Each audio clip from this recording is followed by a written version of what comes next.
My name's Digby Palmer. I'm with Lee Building Products.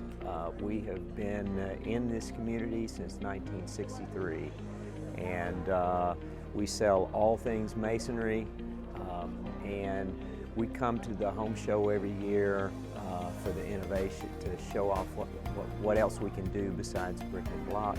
What we get a lot of people doing is they will wait until this weekend and they'll bring their projects in, because they can meet with all the different vendors at the same time, and so they'll come in and we'll get very project-specific questions.